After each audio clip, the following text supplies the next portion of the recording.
आइए आज आप सब सुनेंगे हरियाली तीज की कथा। आप सभी भक्तों को हरियाली तीज की ढेर सारी शुभकामनाएं। श्रावण का महीना आते ही जो कि चारों ओर हरियाली छा जाती है, पेड़ पौधे हरे भरे हो जाते हैं, वातावरण में एक प्रकार की पवित्रता दिखाई देती है।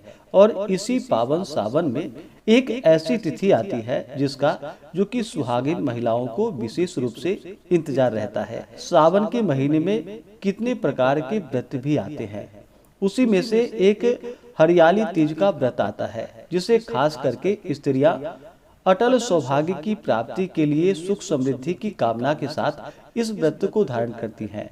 मान्यता है कि इस दिन माता पार्वती ने भगवान शिव को पति रूप में प्राप्त करने के लिए कठोर तपस्या और व्रत किया था। इसी कारण हरियाली तीज का व्रत दाम्पत्य सुख, अखंड सौभाग्य और मनोवांछित वर की प्राप्ति के लिए विशेष माना जाता है।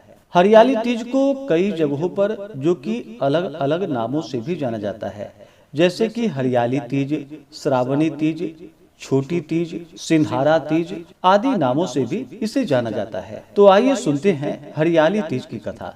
तो बोलिए प्रेम से भगवान भोलेनाथ की जय, माता पार्वती की जय। एक बार हिमालय पर्वत के राजा हिमवान और उनकी पत्नी मैना देवी के घर माता पार्वती ने जन्म लिया। बाल्यकाल से ही माता पार्वती भगवान शिव को अपना पति मान चुकी थी। जैसे जैसे माता पार्वती जी बड़ी होती गईं, उनके मन में भगवान शिव को पाने की इच्छा और भी प्रबल होती गई।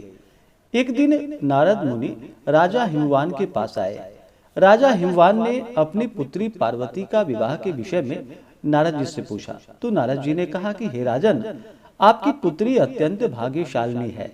इसके लिए भगवान विष्णु जो कि योग्य वर है।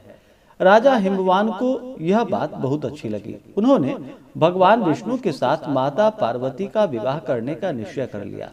लेकिन जब यह बात माता पार्वती को पता चली तो वह बहुत दुखी हो गई।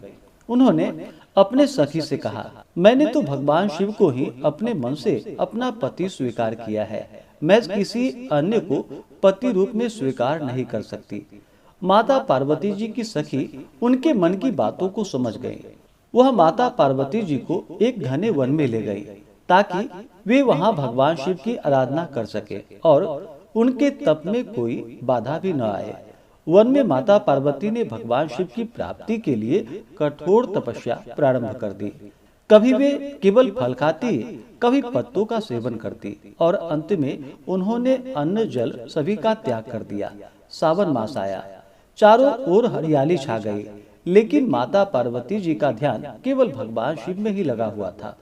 उन्होंने भगवान शिव से प्रार्थना की कि हे महादेव, मैंने आपको ही अपने पति रूप में स्वीकार किया है। यदि मेरी तपस्या सच्ची है तो आप मुझे पति रूप में स्वीकार करें। माता पार्वती जी की कठोर तपस्या से भगवान शिव प्रसन्न हुए।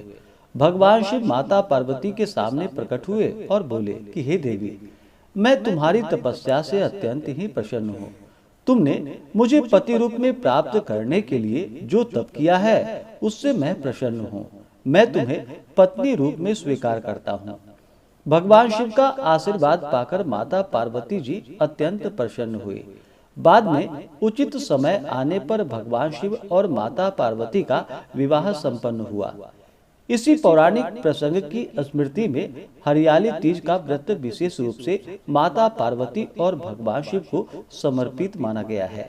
इस प्रकार जो भी हरियाली तीज का स्त्रियां व्रत धारण करती हैं तो उन्हें सुख सौभाग्य आदि में वृद्धि होती है।